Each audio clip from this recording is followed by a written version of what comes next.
Kwanele, kanti kumele ngize ngixolise kanjani ukuze ukhole ukuthi ngishintshile? Njalo masixabana uvesana ukhale sengathi uhlaselwa zigebengu.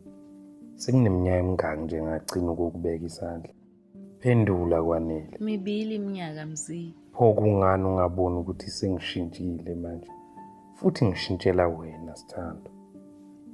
Kunzima kimi ukuvesane ngikhohlwe nje. Sekukaningi ngicabanga ukuthi usushintshile. Bese ngithi ngingazelele ubuyele endleleni zakho ezimbi. Yazi eminyakeni emibili edlule ngenkathi ngilele esibhedlela ngenxa yengxabano yethu, ngangifungile ukuthi angisophinde ngibuyelane nawe. Kodwa ngithe sengiluleme, kwangicacela nje ukuthi angeke ngikwazi ukuphila ngaphandle kwakho Sithandwa sami.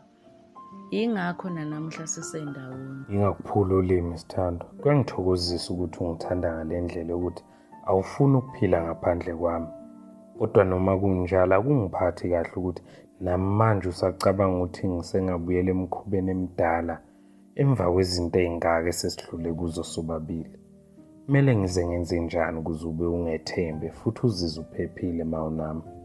Yehlisa umoya Sithandwa. Angishongo ukuthi angizizwa ngiphephile uma nginawe.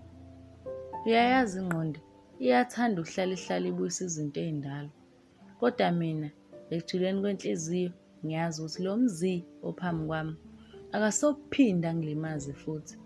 Sekunesikhathi ngibonile ukuthi Sithandwa sami sesishintshile. Awazi kungijabulisa kanjani ukuthi ekugcineni ukuze ukhuluma lawo mazwi. Kimi lokho kukhomba ukuthi siyalivala ipheji elidala sivule elisha eligcwele intokozo nokwethembana kanjalo nokuthandana okungapheliyo. Ngazi ngayithanda ke leyo. Usala. Ngisaphuma ngiya kuzonke Sithando.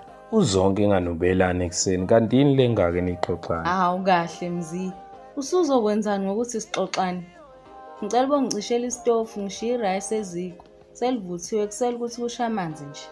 Ngiyacela ungicishele bandla. Ngoba ubungeke nje upheke uqede bese uyahamba kuyala uphuthuma khona. Hayi, uma ngingalibala nguwe ngingazibona ngikhuluma uduku.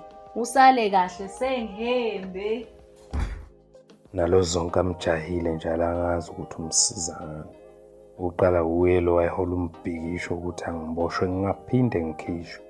Imenyanyaka. Asanda kaneke uGobhana ngapha. Gazi baba anganike labo. Kunjani kodwa mngani? Hayi, sengicishe ngangeza phela ngixoxele. Ungangitshela ukuthi umziye benenkinga yokuthi uze la?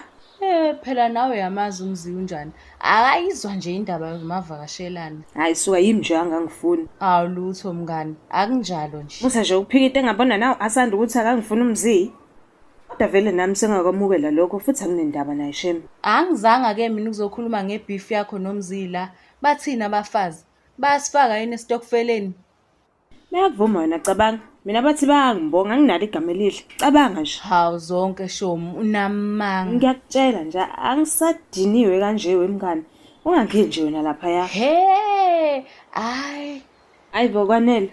Ungangitshela ukuthi ufuna ukungihlanganyela nabafazi bendawo abangizondayo. Kahle ke ngehaba, akekho nje umuntu okuzondayo la. Njalo phela wena. Zonke izitha zami uyazikhulumela. Nomziyo umkhulumela kanje. Uyazibona ke ukuthi unjani? Uyathanda ukuxabana nabantu bese ufaka mina phakathi. Ngihlangana phi mina empini zakho nabo? Isitokfela nje wazi kahle ukuthi ngiyasidinga kanjani. Futhi lento yakho yokukhuluma kabi ngendoda yami siqala ukungicika ngoba ngazi ukuthi ungenapho othandweni lami nomziyo. Hayi bo Ntombi. Into ezongisiza ukuthi ngiphume ngihambe la ngoba ngathi izoya kude le ndaba. Hayi bo Kwanele sengijikela nanguwe. Hayi zonke, sala. Kwandela nithathe khona.